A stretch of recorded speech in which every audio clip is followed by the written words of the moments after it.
chrétiens de l'ombre, ils doivent se cacher de leur famille, quitter leur quartier, ils risquent l'emprisonnement, la mort. Les chrétiens de l'ombre sont les plus persécutés parmi les persécutés. Leur crime, avoir quitté leur ancienne croyance, l'islam, mais aussi le bouddhisme ou l'hindouisme, pour le Christ. À cause de ce choix, ils meurent tous les jours. Une mort familiale, sociale, voire physique. Ils manquent de tout. Et parfois, ne sont même pas accueillis au sein des églises par crainte des représailles. Le pasteur Ming, du Myanmar, pays à majorité bouddhiste, fait partie de ceux qui les accueillent malgré les risques. À cause de cela, le pasteur Ming a dû faire face à la famine et a subi des violences. Son église a été fermée, mais il persévère dans son service auprès des chrétiens de l'ombre. Les membres de mon église ont beaucoup de problèmes. Certains sont d'arrière-plan bouddhiste, d'autres sont d'arrière-plan musulman. Mais parce qu'ils croient en Jésus-Christ, ils ont été abandonnés par leurs parents, abandonnés par leur communauté. Rejetés, ces nouveaux convertis se tournent vers l'église car ils n'ont nulle part où aller. Je suis pasteur, alors ils viennent me voir. Mon église est très petite, mais je les accueille. Je ne suis pas propriétaire, je loue. Mais je nourris ceux qui viennent comme je le peux. Je leur trouve du travail où ils gagnent 24 cents par jour. Et la nuit, je leur enseigne la Bible. Avant, au Myanmar, lorsque personne ne donnait de Bible gratuitement, je ne pouvais pas leur acheter de Bible. Quand un groupe de chrétiens grandit, il peut être considéré comme un danger. On craint qu'il mette en péril la croyance locale, ce qui peut entraîner des réactions violentes de la part de la majorité non chrétienne. Au Bangladesh, le pasteur Mir voulait faire connaître l'évangile dans ce pays à majorité musulmane. Au cours des années, une église est née, a grandi et la persécution a commencé. Son épouse raconte. Soudain, j'ai entendu qu'on avait tiré sur quelqu'un. Quand j'ai demandé sur qui, personne n'a pu me répondre. Finalement, j'ai appris que la victime était mon mari. J'étais effondrée parce que les gens disaient qu'il devait être mort et parce que la situation était très grave. On lui a tiré dans la bouche, il n'avait plus de dents. Il avait une main cassée et il avait été poignardé au côté. J'étais choquée. Le pasteur Mir s'en est miraculeusement sorti. Après des années de traitement intensif, il prêche de nouveau. Mais ses blessures le font toujours souffrir. En dépit de ces épreuves, lui et sa femme ont choisi de rester dans leur village. Leur église est faible, fragile, mais fidèle et précieuse. Ils persévèrent dans la communion fraternelle, la lecture de la Bible, l'enseignement de l'Évangile, mais aussi le partage de la Sainte Seine. Christ a souffert. Il est mort crucifié pour nous. Nous aussi, nous pouvons souffrir pour lui. Nous vivons dans la peur, car tous les jours nous recevons des menaces.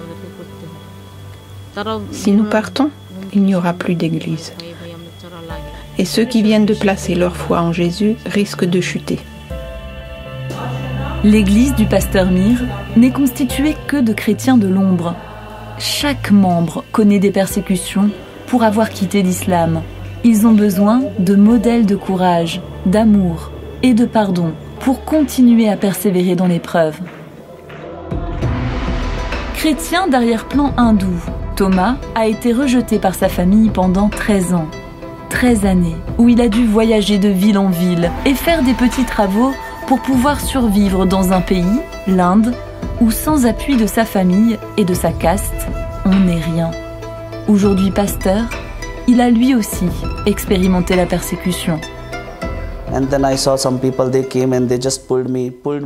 Des gens sont venus pour m'emmener dehors. Ils demandaient « Pourquoi tu convertis notre peuple?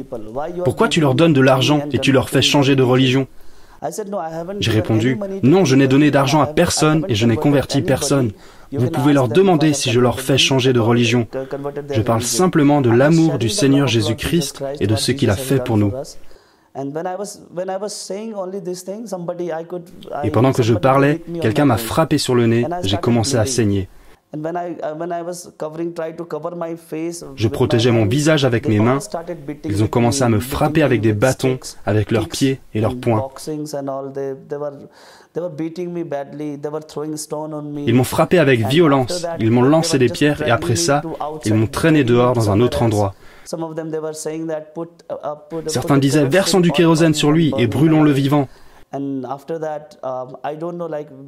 Quand j'ai essayé de me relever, on m'a frappé avec une barre de fer sur mon côté gauche. Du sang est sorti de mes oreilles et je me suis évanoui.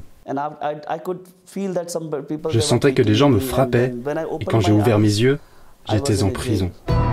À l'instar des pasteurs Ming du Myanmar et du pasteur Mir du Bangladesh, Thomas a décidé de persévérer et d'imiter Jésus en pardonnant à ses persécuteurs pour que d'autres puissent trouver l'espérance au travers de l'Évangile.